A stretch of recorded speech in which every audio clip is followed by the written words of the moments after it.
تسبیحات حضرت فاطمه رضی الله تعالی عنها.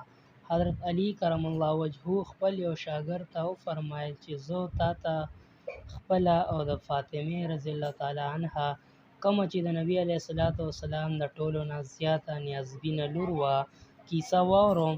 شاګرد ووی ضرور.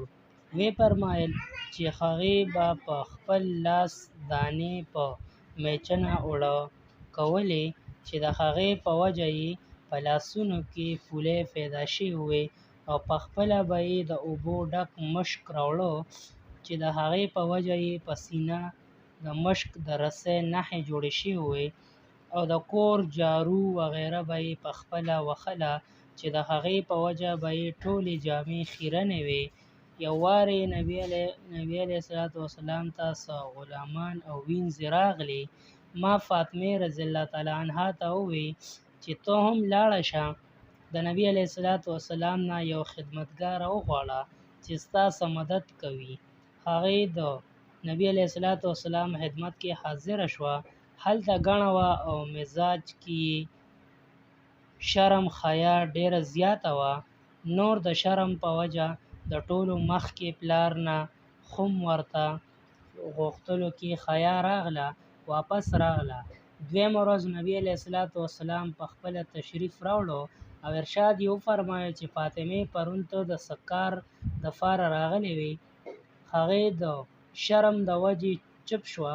ما عرض وکړو چې ای د الله رسوله د دې دا حالت دی چې د میچنې د وجې په لاسونو کې فولې جوړې شوي دي او د مشک د وجې په سینه د رسۍ نښې جوړې شوي دي. هر وخت د کور کاروبار په وجه یې جامې خیرنې وي. ما دې ته پرون ویلي وو چې نبي علیه الصلاۃ والسلام ته خادمان راغلي دي یو تخم وغواړه ځکه درغلې وه.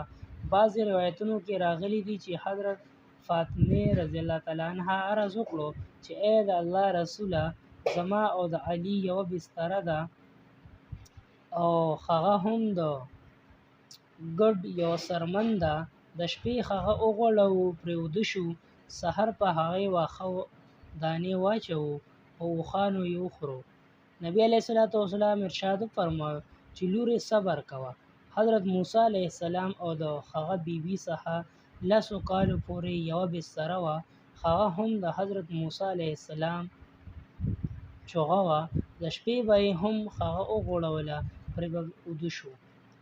ته تقوا حاصله کړه او الله تعالی نه ویریږه او د خپل پروردګار فریضه ادا کوه او د کور کاروبار کوه او کله چې اوده کېدو دپاره پرېوځې نو سبحان الله 33 ځله، الحمدلله 33 ځله او الله اکبر 34 ځله وایه. دا د خادم نه هم زیات ښه څیز دی. حضرت فاطمې رضی الله تعالی عنها عرض وکړو زه د الله تعالی او د هغه د رسول صلی الله علیه وسلم نه راضي یم.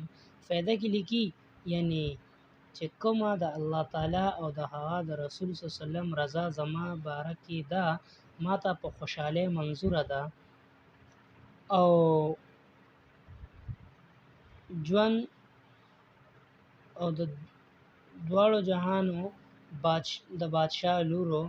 نن مونږ خلکو کې چا سره 2 پیسې پیدا شي نو د هغه د کور خلکو د کور کاروبار خو یو طرف ته په خپله کار هم نشي کولی. ټټۍ کې د اوبو لوټه ورته هم خدمتګاره ږدي. دې واقعه کې کومه چې پورته ذکر کړې شوه صرف د اوده کېدو د وخت ذکر دی.